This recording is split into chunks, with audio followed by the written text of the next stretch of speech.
ukuthi ngizosho inhlosongqangi yanamhlanje ukuthi uMEC waKwaZulu Natal ungedomkhulu yini lembeka la nakuba ubaba uMlotshwa eseke wathi ukudlula khona wazowapalula futhi ukuthi bazophinde babuye bazodla amanqeni.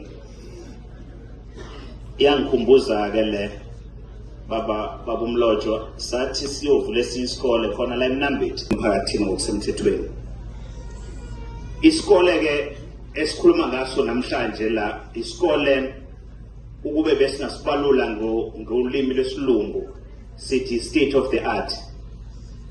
Ngitheke kwabanye mawungena nje emagethini esikole uzuyofika ngaphakathi kwe-admin uzuyofika kuma-classrooms bese uya kuma-toilets uvela ubona ukuthi asikho isizathu sokuthi mangingena la ngingakwazi ukuthi ngifundise uphasa abantwana. Okwesibili asikho isizathu esingenza ukuthi ngingumntwana ngingaphasi mangifunda ngaphansi kwale environment ngoba ushaya umoya. Thina nje esafunda sibanga nezimbuzi before ufundi ngidlula nje phezulu uzovula isikole esenisibonile esiyi-Facebook sikubingelela ungena nje ngathi noma ngabe ubusafisa ukuthatha unkosikazi wesibili thina sesathatha oqala ungavela uzosalisa uzoshuthela khona la ngoba ngaphuma izithombe ezikahle. Sinama classrooms angaphezulu kweshumi ama-classrooms awu-11 la kufundela khona abantwana bethu.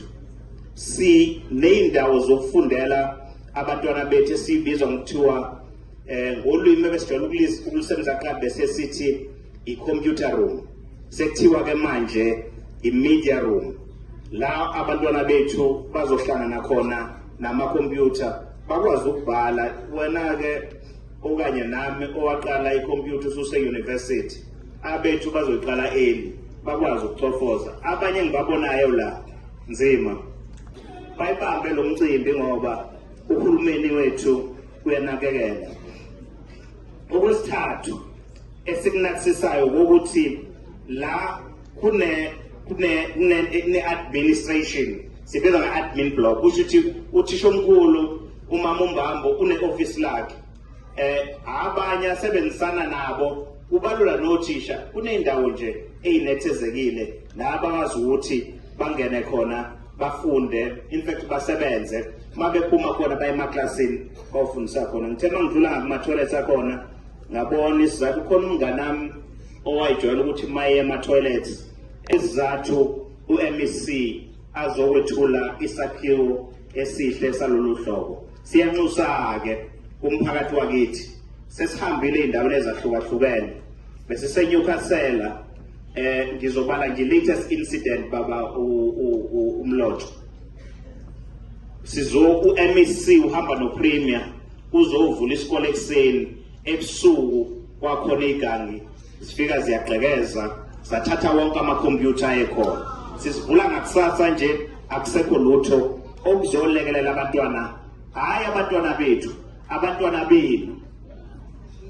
Now siyawubuza-ke lo mhlola sithi uma kwethulwa isakhiwo salolu hlobo kufanele sisigade lesi sakhiwo sisigadise okuyikhalzana zamahlumulo.